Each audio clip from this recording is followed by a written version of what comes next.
আমাদের সংস্কৃতি, আমাদের সংস্কার সর্বদা থাকবে আমাদের সাথে। ভারতের মহান গ্রন্থ আর কাব্যের সম্পূর্ণ সংকলন। সাবস্ক্রাইব করুন তিলক। কাকে দণ্ড দেবেন আপনি? কার হত্যা করবেন? কে উনি? আপনি কি জানেন সেটা? দুর্ধরের হত্যাকারী তো এখনো অজানা। আপনারা সবাই ব্যর্থই হাওয়ায় তলোয়ার চালিয়ে যাচ্ছেন। এটাই তো আমি জানতে চাইছি, কে সেই কাপুরুষ যে লুকিয়ে লুকিয়ে ছলনা করে আমাদের যোদ্ধাকে বধ করেছে আর এখন মুখ লুকিয়ে আছে? কে ও?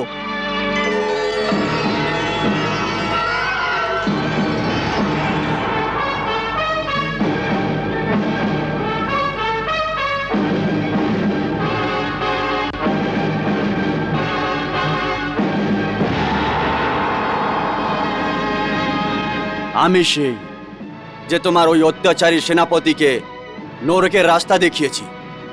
আমি সেই।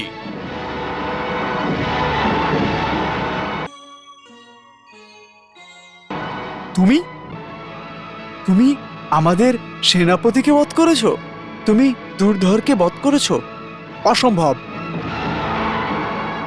তুমি তো এক বুড়ো নির্মল মানুষ, যে নিজের কাঁপা কাঁপা হাতে ভোজনের খাবারও পর্যন্ত ওঠাতে পারে না। ও যুদ্ধের জন্য শাস্ত্র কিভাবে ওঠাবে?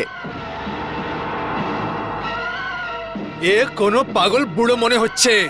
এইখানে কি করে এসে গেল? সৈনিকরা, এই পাগল বুড়োটাকে বন্দি বানিয়ে নাও।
এ তো অনেক শক্তিশালী। অবশ্যই কোনো মায়াবী হবে। হে ব্রাহ্মণ, তাড়াতাড়ি বলো, তুমি কে? আর এটা কি ধরনের মায়া তোমার? বলো, তুমি কে? হে বহুরূপী পণ্ডরক, আমি এখানে নিজের পরিচয় দিতে আসিনি। আসলে এটা বলতে এসেছি যে তুমি কে। আমি তোমাকে তোমার আসল ছবি দেখাতে এসেছি। আমি তোমার অহংকার, তোমার চলন এবং তোমার নাটকের আসল চেহারা দেখাতে এসেছি। তুমি নিজেরকে বাসুদেব বলো, ভগবান মনে করো। বাসুদেব এবং ভগবান বলাবার জন্য তুমি এই চাটুকারী সৈনিকের দলদার করিয়েছো, যারা শুধু তোমার শেখানো ভাষাই বলে। বাসুদেব, এ কি আজে বাজে কথা বলছে? আপনি আজ্ঞা দিন, এর মাথা এখনই আমি কেটে ফেলবো।